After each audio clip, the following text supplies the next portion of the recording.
Frankie was a boy from a large family. He was one of 7 children, and his mother and father owned a business that was very successful. He was a young man in a rich family, and as he grew up, he lived a big, flashy life.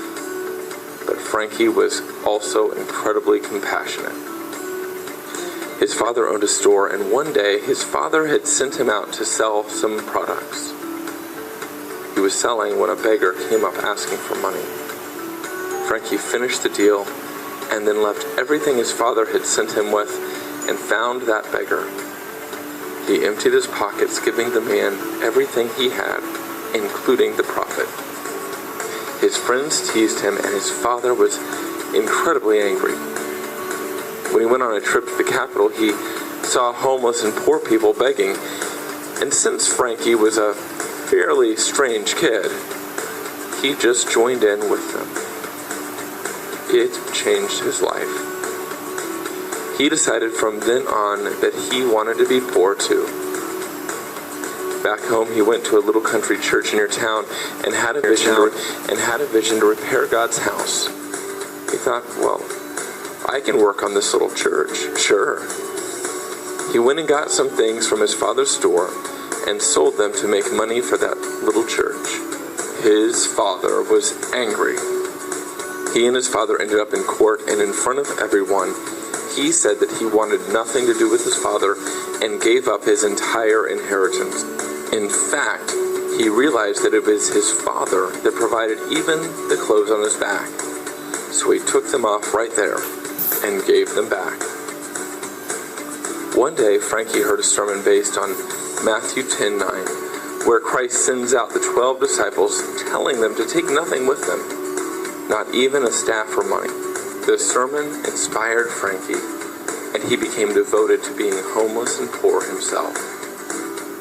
Frankie's story is actually the story of a young man named Francesco, who was born in late 1181 or early 1182, and is known to us as Saint Francis of Assisi. Family, always devout and pious, the father, a wealthy count, an ancient Roman family, head bowed in thanksgiving for his aristocratic family, his beautiful daughter sitting alongside in her designer outfit. The bishop is at the altar. The congregation gathers, receiving their palms, but the girl is unable to approach. She is transfixed, bathed in blinding bright light. All eyes are upon her. The bishop leaves his sanctuary and places the branch of palm in the hand of the girl. The camera fades to black. The girl is never seen again. The story does continue, but not as a television series, as a true story. The country is Italy. The town is Assisi. The family is that of Flavorino Sifi, and the young girl is St. Clare of Assisi.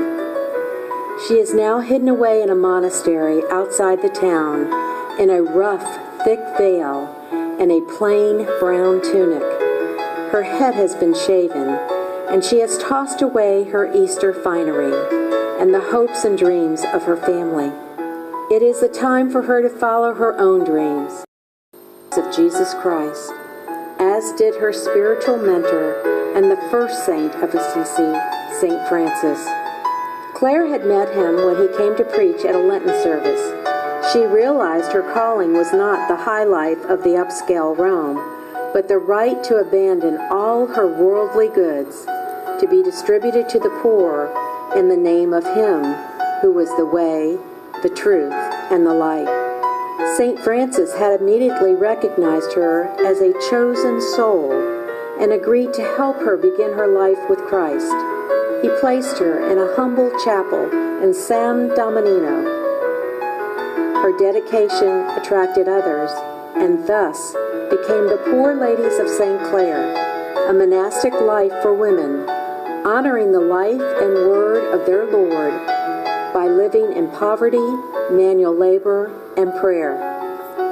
St. Clare spent her life dedicated to the order, from abbess to superior, 40 long years. She was instrumental in writing The Rite of the Clares, a rule for health. She was said to be able to see and hear the Mass on the walls of her austere room. This encouraged Pope Pius XII to award her the title of Patron Saint of Television in 1958. Saint Clare died in 1253 at age 59 on August 11th and was canonized in Rome by Pope Alexander IV on September 26,